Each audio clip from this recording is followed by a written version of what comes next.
stage Alexis. Alexis just arrived from Sweden. He's a software engineer at Ticktail. But the most important part about Alexis from us here at SER is that he's a co-founder of Hack Cyprus. Alexis? Hi. Thank you for coming. I'm just going to wait for the last people to sit down. So the workshop is called Around the World in 80 Milliseconds, or lacking a description, what really happens when you type an address in your browser and you press enter. If you were expecting to hear about reload grids or financial toolkits, I'm not the right person, so you're in the wrong room. Great. So who am I? Elena already introduced me. My name is Alexis. You can find me on Twitter at Alexis Michael, and I'm a software engineer at a startup in Stockholm called Cypriot. Before that, I used to live and work in London. So the agenda for today, we're gonna have a sort of a workshop for 30 minutes.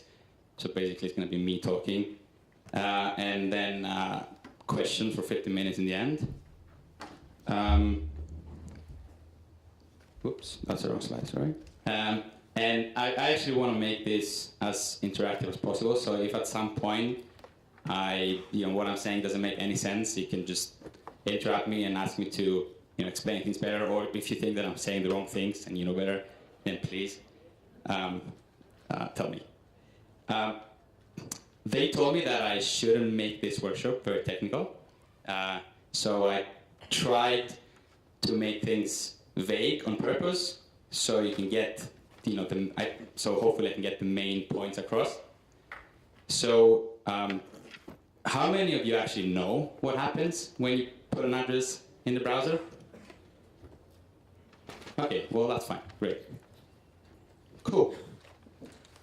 So, I was between two kind of workshops to do here. One of them was how to hire programmers for non-technical people, and then the other one was this. I kept asking a lot of people what I should do, what should I do. My brother even made a poll, and then 70% actually said that I should do the how to hire programmers workshop. But I kind of felt that I wasn't the right person to that workshop, and also I really wanted to make this one because we use the internet every day, we type addresses in our browser, everything just seems to work, hey?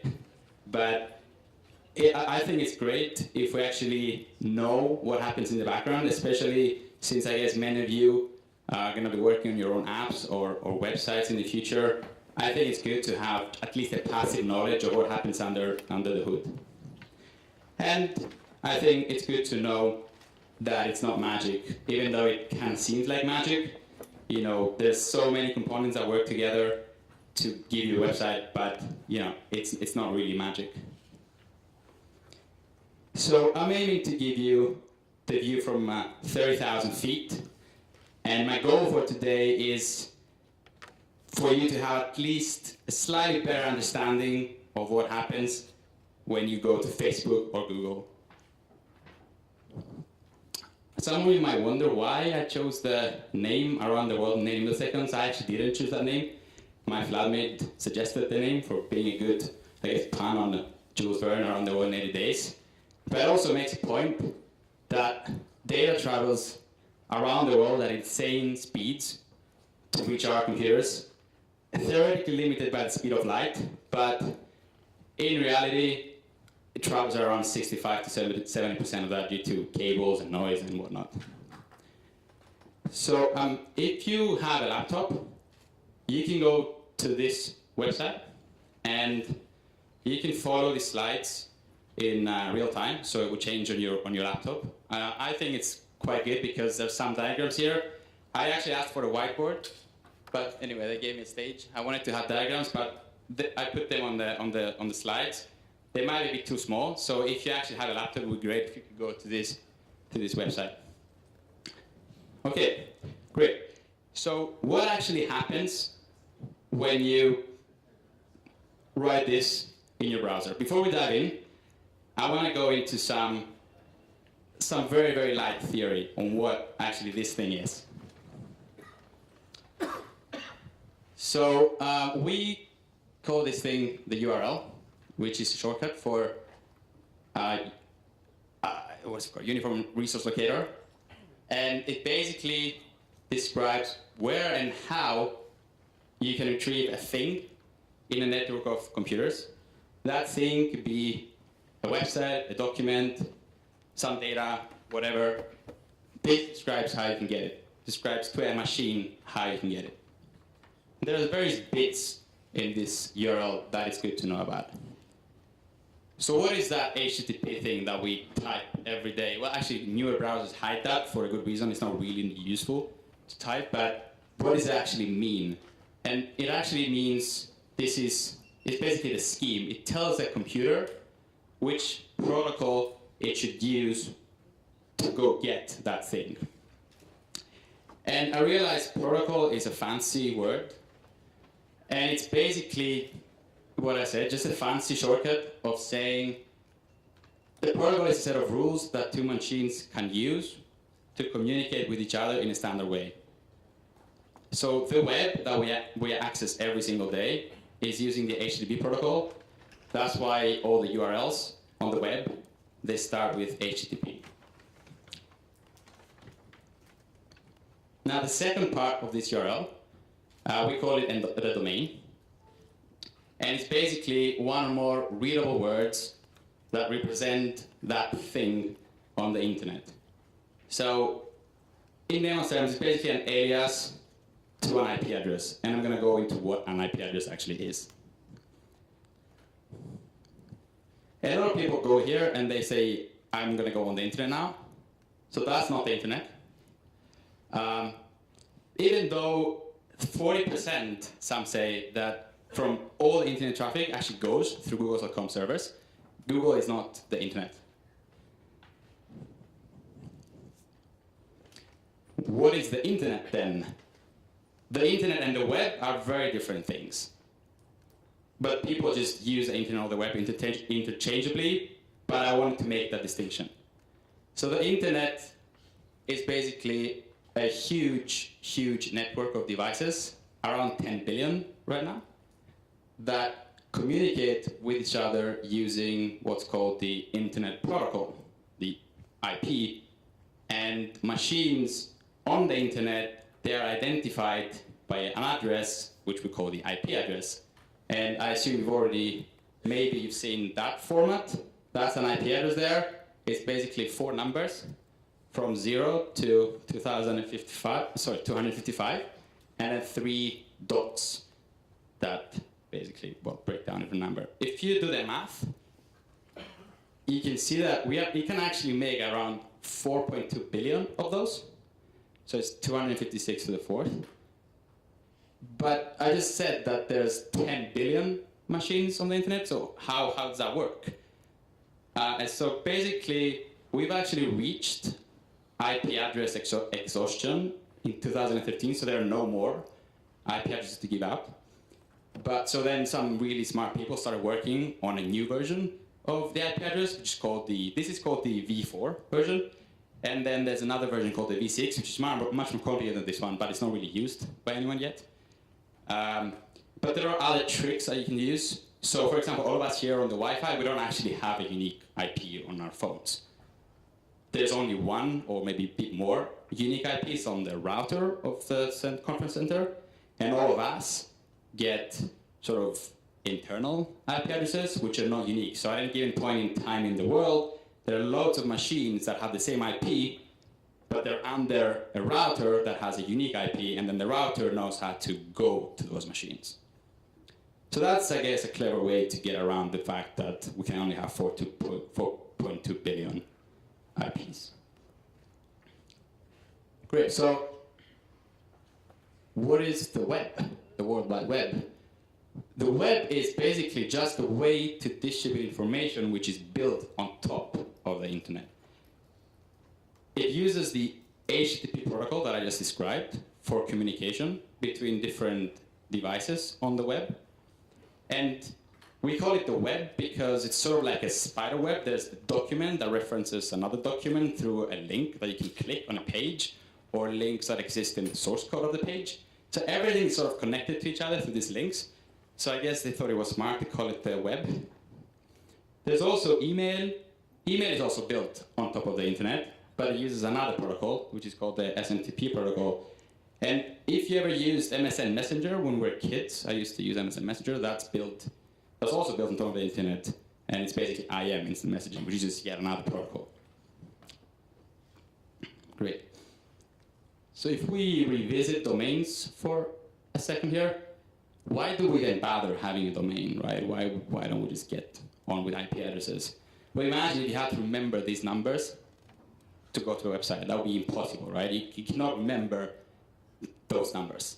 So people thought, yeah, well, why not just give readable words? People can remember, people can associate them to something, and then it's very easy for them to just remember the address and go. Great.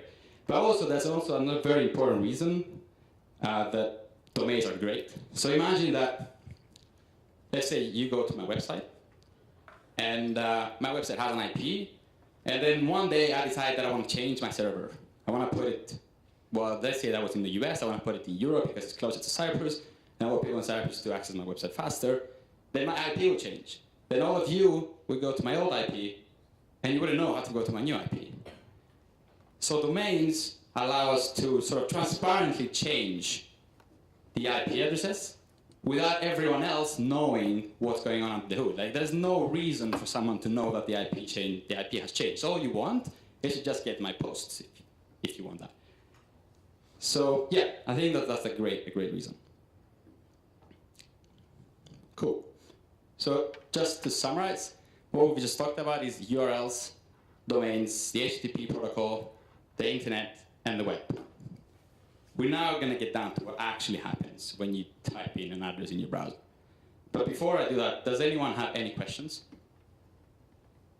Great.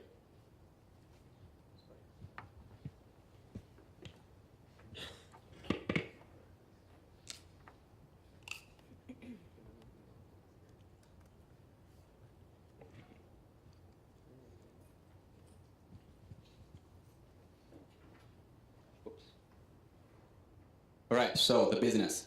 As I said, we will explore the journey from typing an address in your browser to a website appearing in front of your eyes. Step 1. Can you guys see this? Can you read what it says? Cool. So the step 1 is that you actually type some things on your keyboard, right? And then when you press a key on your keyboard, there's an electric signal that leaves your keyboard and goes over the connection to the computer. If it's a USB connection, then it goes over the USB connection. If it's a laptop keyboard, then it just doesn't go anywhere. When you press the keystroke, that keystroke is transformed into a key code, which is a number. Every key on your keyboard has a unique number, and that's a standard. Everyone knows what these numbers are. And that number goes from the USB up to the operating system, and then the operating system sort of publishes this key code, and then the browser gets it, and then the browser transforms the key code into a character in the address field up there. When you press enter, then enter is key code number 13, trivia, then the browser actually knows that now I actually don't need to fetch that address. You can also click go, obviously, but key codes are more fun. So what happens when the browser needs to fetch the domain that we just written, the address? Well, as we said before, domains are basically mappings on top of IP addresses. They're an alias on top of an IP address. So the first thing, and then obviously HTTP, as we said, is the web. Web is built on the internet. So what happens is that the browser needs to find an IP address for the thing you just written. And to do that, it will use what's it called, the domain name system, which is a really huge system of computers, which we will call name servers, that are all over the world, that their sole reason for existence is to translate domains into IP addresses.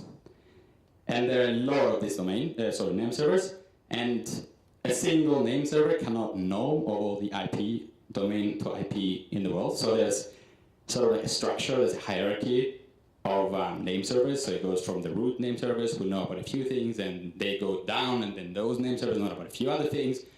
And then basically someone knows the IP address for your domain. So basically what happens is the browser needs to call a name server and tell it the IP address.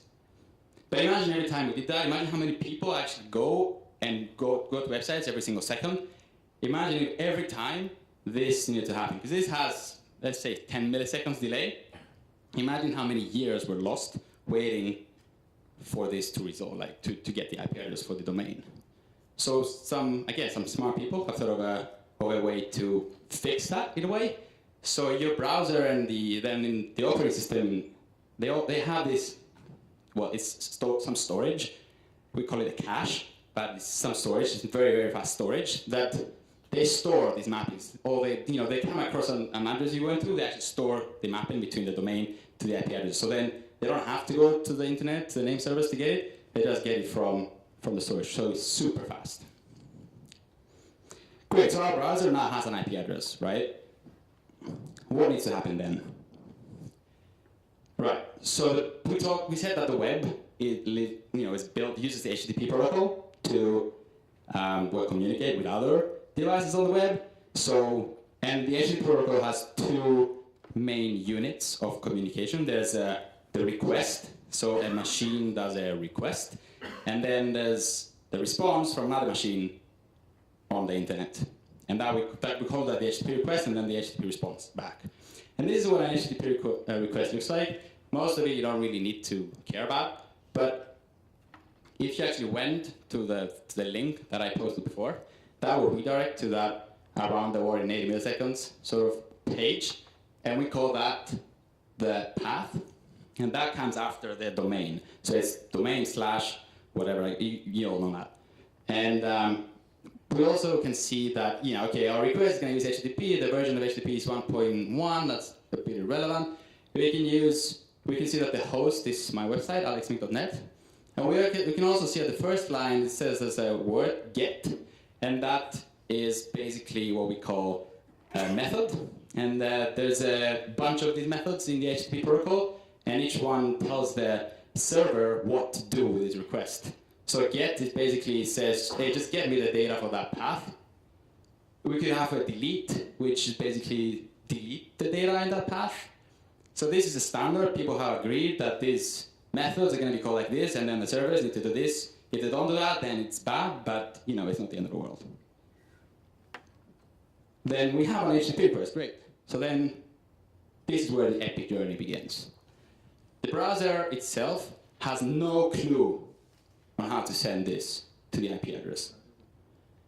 So what it does, it basically gives this request to the operating system and says, hey, operating system, can you please send this to this IP address? The operating system, in turn, doesn't actually know how to do that either. But what it does, it gets the HTTP request, puts some stuff on it, like the IP address and some other relevant data for the IP protocol we discussed before, and converts it into ones and zeros, binary code, and then gives it to a network card. And the network card is the first thing in this diagram that actually knows a bit on where to send this request.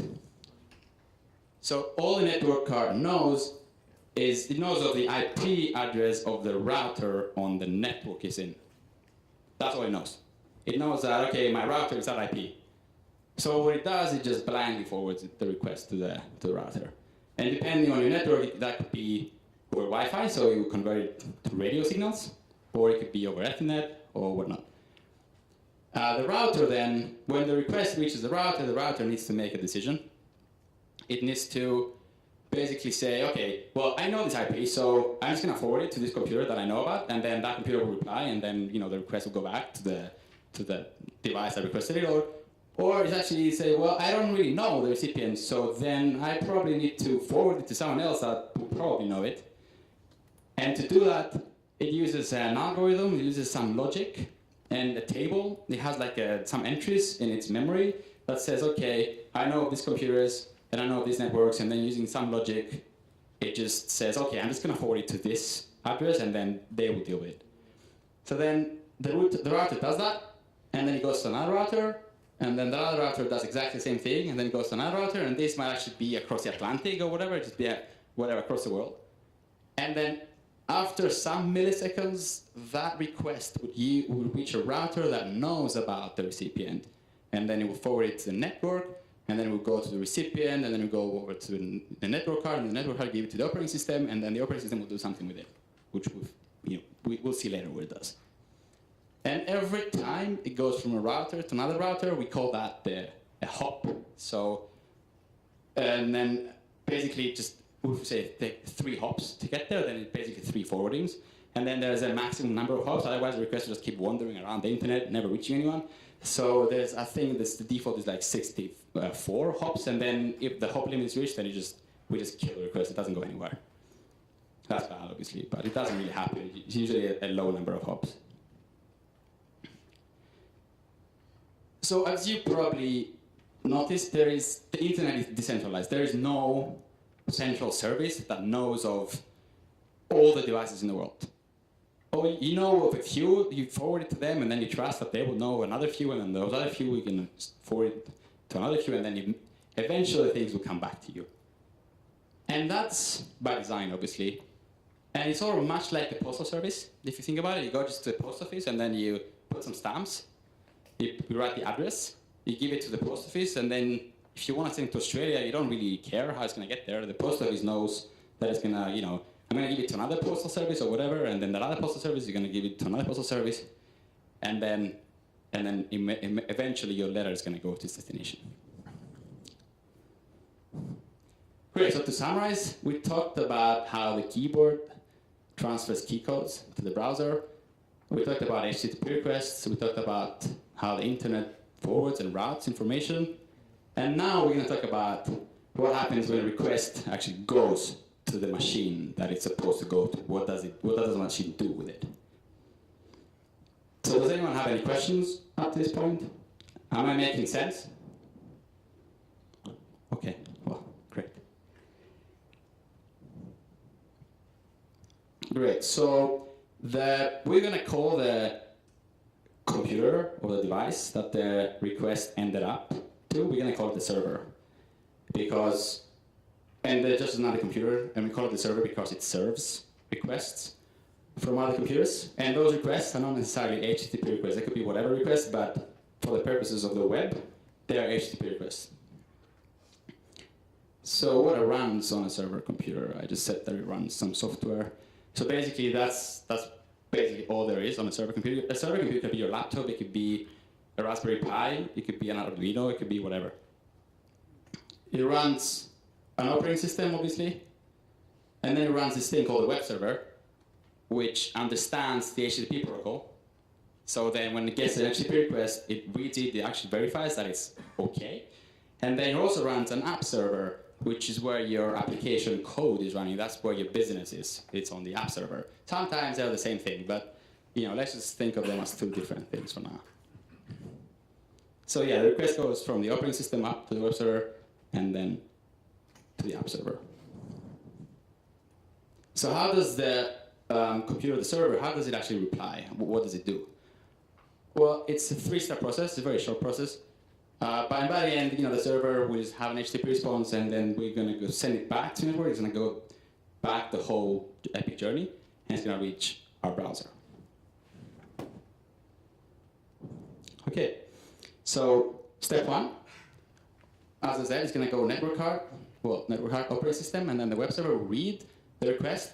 It will pick out some things that's relevant for the app server. One of them is the path and the method, and it's going to basically pass them up to the app server, and the app server will deal with it.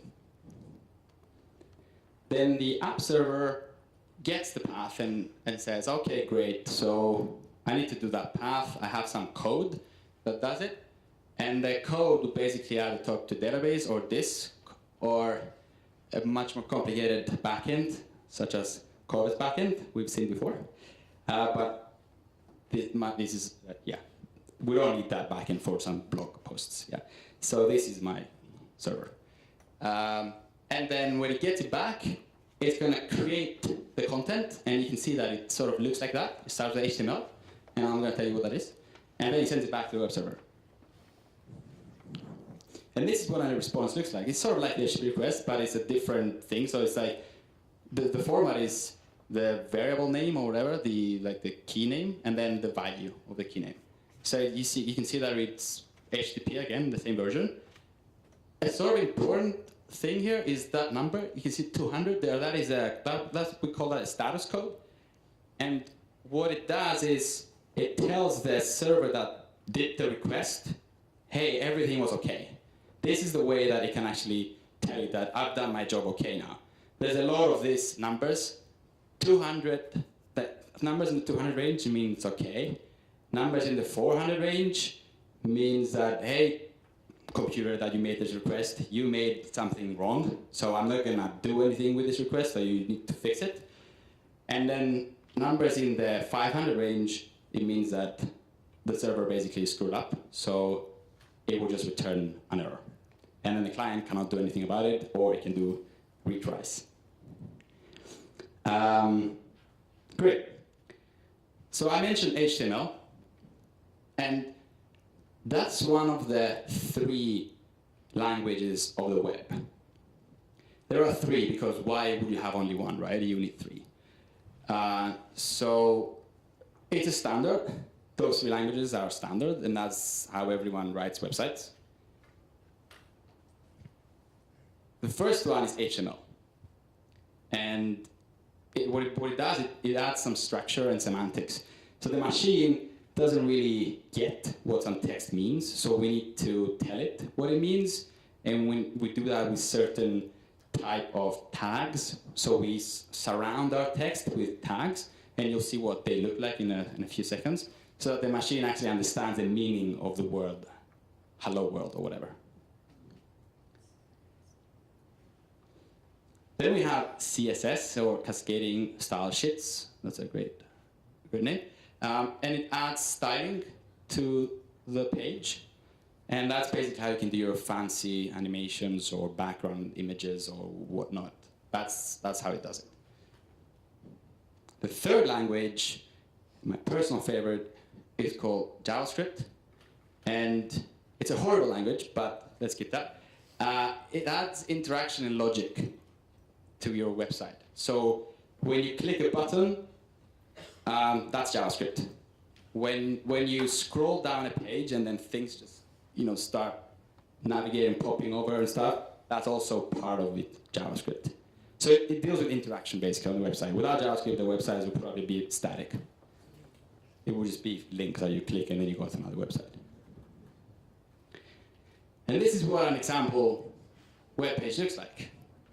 We have HTML, and then we have this thing called the head, which is information, just some informational stuff for the browser. That's the title, hello world.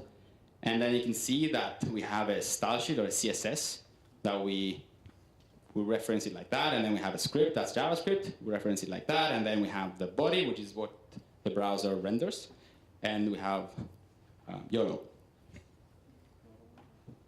Great. So now the browser has this thing. It has a web page. How does it actually display it? What happens? Well, it starts by reading it, right? It's going to read the HTML, and in many cases, the HTML will be bad, but it will try to do its best to make sense of what it got. And when it reads it, it's going to create some model of it internally. So it actually knows how to, it knows how to work with models internally, like in code, instead of just text. When it creates the model successfully, it will then go on and download all the resources. So it will go on and download all the CSS. It will go on and download the JavaScript, images, video, audio, whatnot. Your page can be referencing so many things. Then, when it's finished with that, it will calculate the positions and dimensions of your elements on the page. It will apply the CSS, so your things will start having color, size, dimensions, positioning, everything. And then it will do some really fancy 3D three-dimensional stuff, and we'll probably also use the graphic card to render some stuff, and then you'll see the web page. And then finally, when the web page is there, it's gonna basically execute any JavaScript that's supposed to be executed when the website is rendered. And that's it. That's how you do a website. So for the summary, we talked about what a server is. We talked about the HTTP responses, and we also talked about the 3 languages of the web. Great. So I'm done. That's all it takes for your browser to render a web page. Thank you.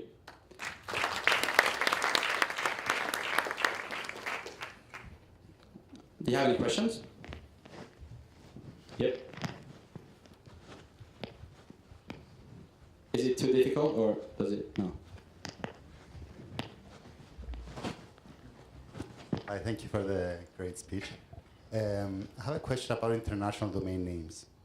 I've recently heard that most of the Chinese domain names are numbers. And the reason for that is that Chinese people don't understand Latin characters, right? That's why you see 888.cn or whatever. Yeah. Are there any plans, or are they international domain names like in other languages? Do they work? Are they active? How does it treat that? I don't have a good answer for you, to be honest. But what I've worked with, is all the sort of domains with weird characters, they get translated into a code, sort of called a Punicode, which basically translates the domains into like an ASCII character set that we can deal with. But that's all I know about it. All right, Sorry. thanks. Thank you. Any other questions?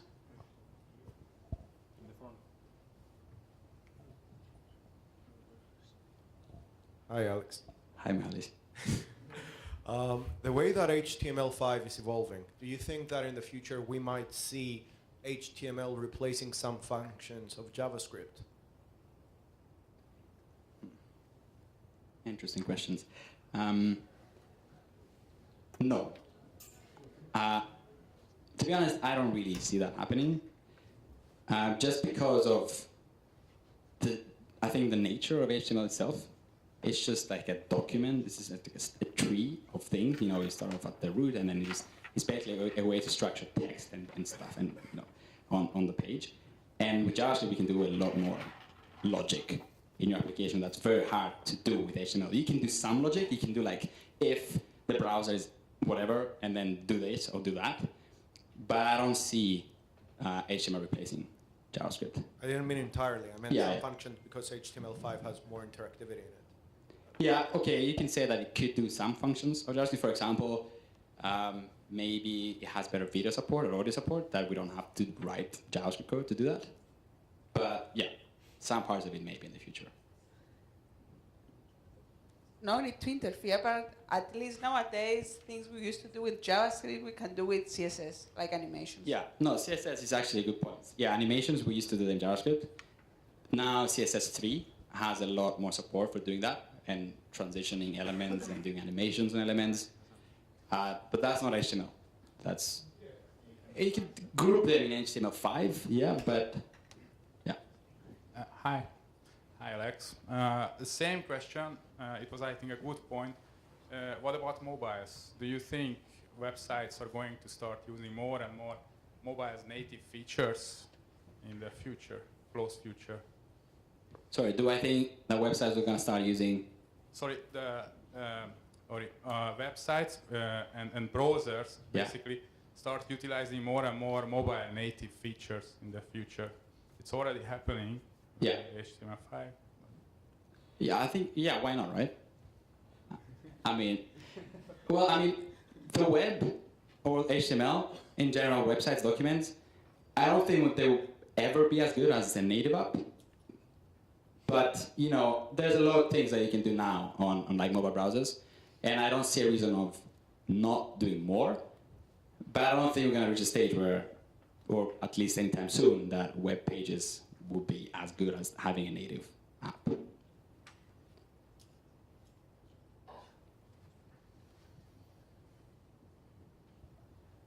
Other questions?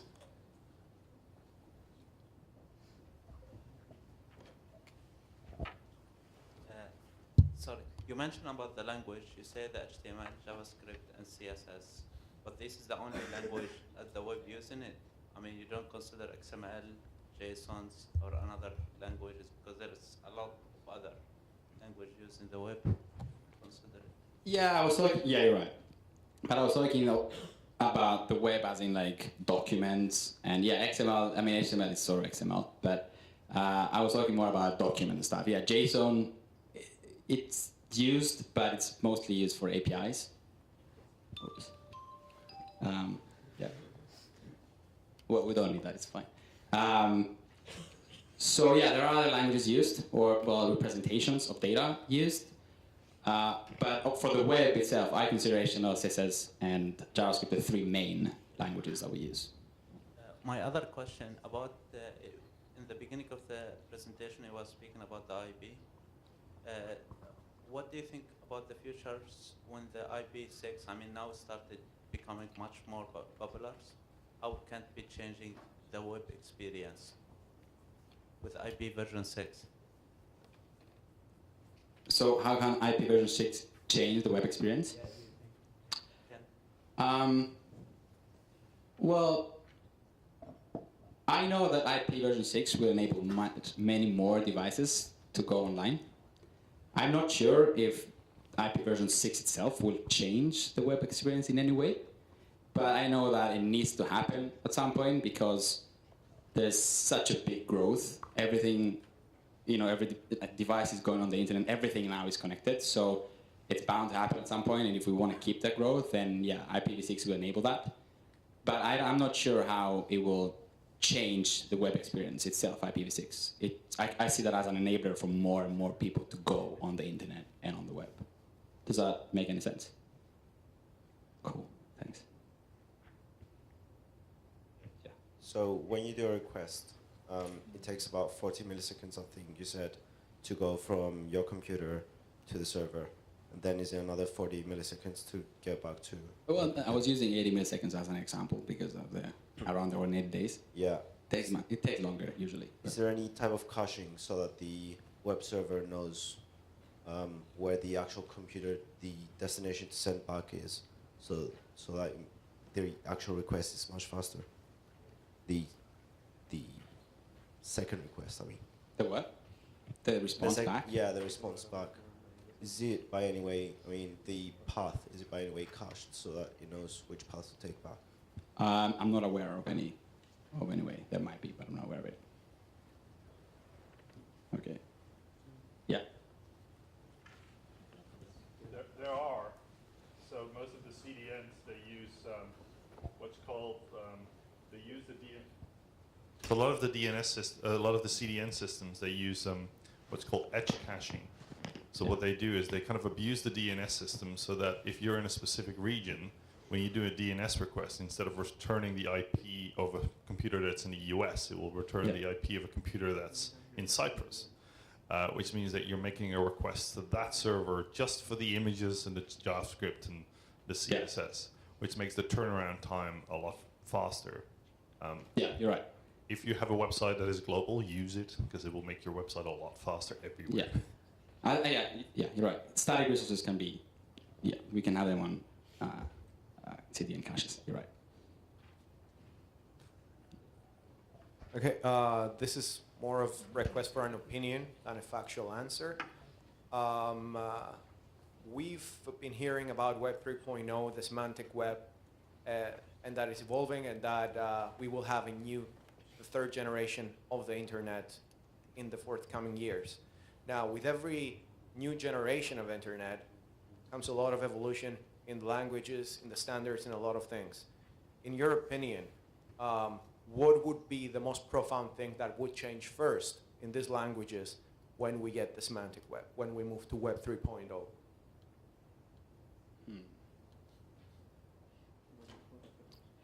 Good Just question. an opinion. Well, yeah, I have to think of an opinion first. Okay, So, interesting. So I think, well, the way it is right now, like HTML in general. There's some meaning in what comes down. You know, yeah, the browser knows how to render these things. There's also some metadata that you can have on the page that give meaning. When the semantic web, if or when it becomes like a more of a used thing, well, I mean, it's only natural that machines will understand more of what we're sending to them. And then from there on, then I guess the possibilities are, I would say endless, but you know, when the machine understands, the machine can do a lot more. And then, well, we're gonna have, I think we're gonna have a lot more interesting applications and stuff happening. But that's my opinion that I thought about 10 seconds before ago.